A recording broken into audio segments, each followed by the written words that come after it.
혹시나 뭐 제약바이오만 몰빵을 치시거나 대선주라든지 테마주에 너무 몰빵을 하셨다면 이번 기회에 한번 전체적으로 포트폴리오를 좀 다변화를 해보시는 걸 추천드리도록 할게요. 각각의 섹터에 맞는 투자를 여러 가지로 깔아 놓으신다면 여러분들의 투자가 좀 더 다채롭게 되리라 생각하고 있습니다.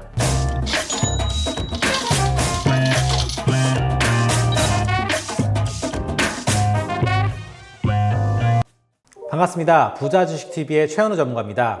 네, 오늘은 반도체 관련 산업에 대한 동향과 관련된 향후 전망을 한번 함께 살펴보도록 하겠습니다. 앞서 여러분들께 반도체 관련된 전반적인 상황을 말씀을 드려봤는데요. 오늘 말씀드릴 만한 반도체 산업에 대한 동향의 기조는 이렇습니다. 반도체라는 산업 자체가 원래 성장형 사이클이기 때문에 고점에 사던 혹은 저점에서 물렸던 그 구간에 따라서 혹은 그 산업의 전반적인 흐름에 따라서 언제든지 수익과 더 큰 초과 수익으로 가져다 줄 수 있기 때문에 충분한 스터디와 꾸준한 관리를 해주시는 게 좋겠다는 말씀을 드려보도록 할 텐데요. 실적과 지금의 시세가 좀 많이 차이가 납니다. 본래 주가는 실적을 기반으로 하기 때문에 실적에 대한 모멘텀이나 아니면 그 업황에 대한 모멘텀이 훼손되지만 않는다면 주가는 다시 그보다 더 갈 수 있다고 저는 생각이 되고 있고요. 각각의 기업들별로 간단한 요약과 함께 제 의견을 한번 얘기해 보도록 하겠습니다. 우선 삼성전자를 한번 여러분들에게 말씀드리면 날씨로 한번 표현해 볼게요. 날씨가 구름 뒤에 맑음이라고 한번 정의해 보도록 하겠습니다. 이번에 매출이 19조가 나왔고 영업이익이 3조 3천억 원이 나왔습니다. 대단하죠. 근데 하지만 이 삼성전자를 바라보는 눈높이가 워낙 높다 보니까 이러한 실적도 미덥지 않다는 반응이 대다수였습니다. 하지만 그 이면을 살펴보면 여러분들이 한번 내용을 좀 더 보시면 좋을 것 같은데요. 오스틴 공장 그 부분이 이제 한파로 인해서 셧다운이 나왔습니다. 그래서 미국에 대한 부분이 좀 기대치가 낮아졌고 평택의 P2 라인에 대한 부분, 그다음에 EUV 공정, 극자외선 대한 공정에 대한 그런 투자 비용이 급작스럽게 증가하였기 때문에 실제적인 사이즈가 좀 작아 보였을 뿐 삼성전자의 모멘텀은 전혀 변하지 않았습니다. 자료화면 한번 보시면 아시다시피 삼성전자의 비메모리 부분의 매출에 대한 전망은 어마어마합니다. 연간으로 보시면 거의 진짜 계단 오르듯이 오르고 있어요. 거기에 메모리 관련 반도체는 국내를 비롯해서 세계에서 탑티어라고 볼 수 있죠.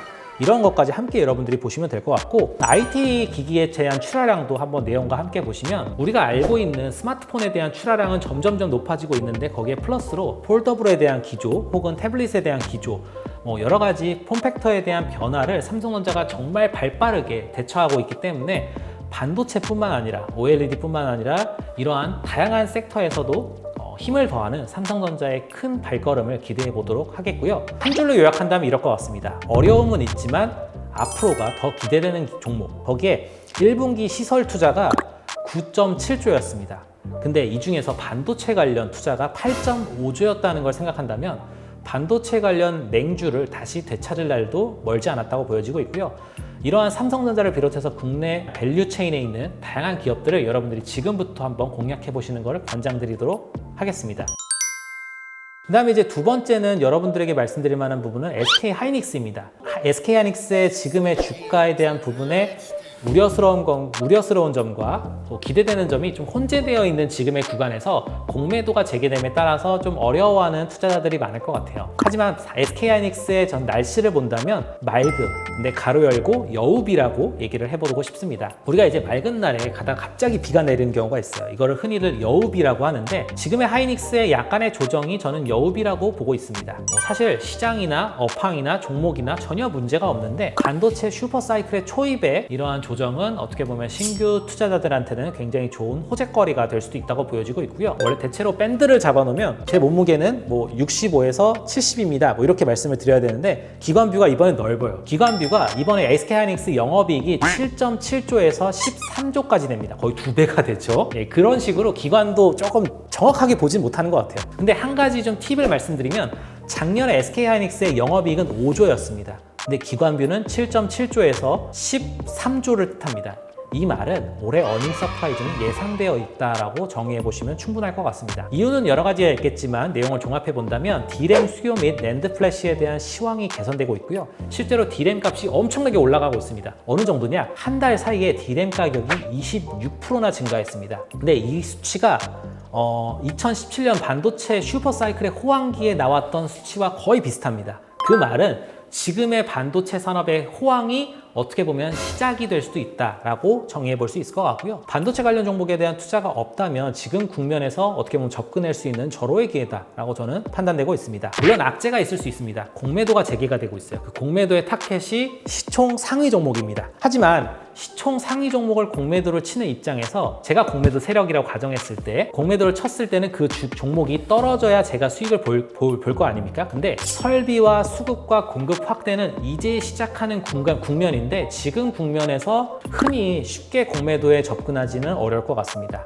그리고 코로나 이후에 유럽과 중국과 미국 이런 각각의 선진국들이 반도체에 대한 지역주의, 반도체뿐만 아니라 식량이나 여러 가지에 대한 안보까지도 지역주의를 계속해서 뜻하고 있는데 이러한 부분에서 반도체 산업이 좀 위축될 수 있다는 의견이 있습니다. 물론 그 말도 맞을 수 있겠지만 저는 삼성전자의 한 가지 단어로 이 내용을 반박해 보겠습니다. 초격차입니다.